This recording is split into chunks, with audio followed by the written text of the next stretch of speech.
சற்றுமுன் வெளியான தகவல் ரேஷன் அட்டைதாரருக்கு முக்கியமான தகவல் வெளியுள்ளது. அது என்னன்னு பார்க்க போகிறோம். நீ நம்ம சேனல் சப்ஸ்கிரைப் பண்ணாமல் நீ மறக்காமல் லைக் பண்ணிக்கோங்க, சப்ஸ்கிரைப் பண்ணிக்கோங்க. வாங்க வீடியோக்குள்ள போகலாம். தமிழகத்தில் புதிதாக ரேஷன் கார்டு கேட்டு விண்ணப்பிக்கப்பட்ட 2,89,591 விண்ணப்பங்களில் இதுவரை 80,050 பேருக்கு புதிய ரேஷன் அட்டைகள் விநியோகிக்கப்பட்டு உள்ளது. மீதம் உள்ளவர்களுக்கும் ரேஷன் அட்டை வழங்கும் பணி நடைபெற்று வருகிறது. விரைவில் ரேஷன் கார்டு கேட்டு விண்ணப்பித்தவர்களுக்கு புதிய ரேஷன் கார்டுகள் வழங்கப்படும் என்று அதிகாரிகள் கூறியுள்ளனர். குடும்பத்தினருக்கு அத்தியாவசிய அடிப்படை அடையாள அட்டைகளில் ஒன்றாக ரேஷன் கார்டு உள்ளது. தமிழகத்தில் அரசின் பல முக்கியமான சலுகைகளை பெற இந்த ரேஷன் அட்டையே பயன்படுகிறது. இருப்பிட சான்றாகவும் இந்த குடும்ப அட்டை பயன்படுத்தப்படுகிறது.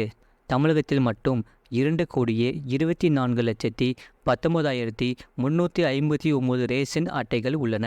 தமிழகத்தில் மிக முக்கியமான சலுகைகளை பெறவும், ரேஷனில் மானிய விலையில் உணவுப் பொருட்களை வாங்கவும் ரேஷன் கார்டுகள் கட்டாயம். தற்போது தமிழகத்தில் செயல்படுத்தப்படும் மகளிர் உரிமை தொகை திட்டத்தில் பயன்பெறவும் ரேஷன் கார்டு இன்றியமையாததாக உள்ளது. கடந்த ஆண்டு செப்டம்பர் 15ஆம் தேதி இந்த மகளிர் உரிமை தொகை திட்டம் அறிவிக்கப்பட்டது. இந்த திட்டத்தின்படி குடும்ப தலைவிகளுக்கு மாதம் 1000 அக்கவுண்டில் வரவு வைக்கப்பட்டது. இதனால் ஒரே குடும்பத்தில் வசித்து வந்தவர்கள் பலரும் தனி குடும்ப அட்டைக்கு விண்ணப்பிக்க தொடங்கினர். இதனால் விண்ணப்பங்கள் திடீரென உயர்ந்தது. இதையடுத்து இந்த பணிகள் தற்காலிகமாக நிறுத்தி வைக்கப்பட்டது.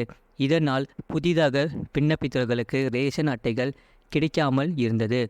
இதனைத் தொடர்ந்து புயல் மற்றும் கனமழை பாதிக்கப்பட்ட மாவட்டங்களில் ரேஷன் கார்டு கேட்டு விண்ணப்பித்தவர்களுக்கு புதிய ரேஷன் கார்டுகள் வழங்கப்பட்டன.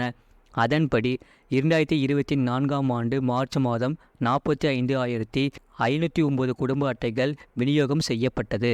அதனால் லோக்சபா தேர்தல் காரணமாக மீண்டும் புதிய ரேஷன் அட்டைகள் வழங்குவது நிறுத்தப்பட்டது. தேர்தல் பணி முடிந்த பிறகு ரேஷன் கார்டுகளை வழங்குவதற்கான பணிகள் தொடங்கின.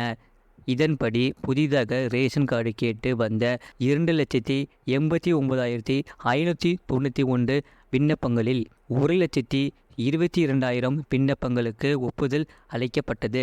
இதில் 80,050 குடும்ப அட்டைகள் வழங்கப்பட்டு விட்டது. விண்ணப்பங்களை பரிசீலித்து தகுதியற்ற விண்ணப்பங்கள் நிராகரிக்கப்பட்டன. இதில் கிட்டத்தட்ட 1,00,000 விண்ணப்பங்கள் நிராகரிக்கப்பட்டன. மேலும் 68,291 விண்ணப்பங்களை சரிபார்க்கும் மற்றும் கள ஆய்வுகள் செய்யும் பணி நடைபெற்று வருகிறது. விரைவில் புதிய குடும்ப அட்டைக்கு விண்ணப்பித்தவர்கள் அனைவருக்கும் குடும்ப அட்டைகள் வழங்கப்படும் என்று அதிகாரிகள் தெரிவித்தனர்.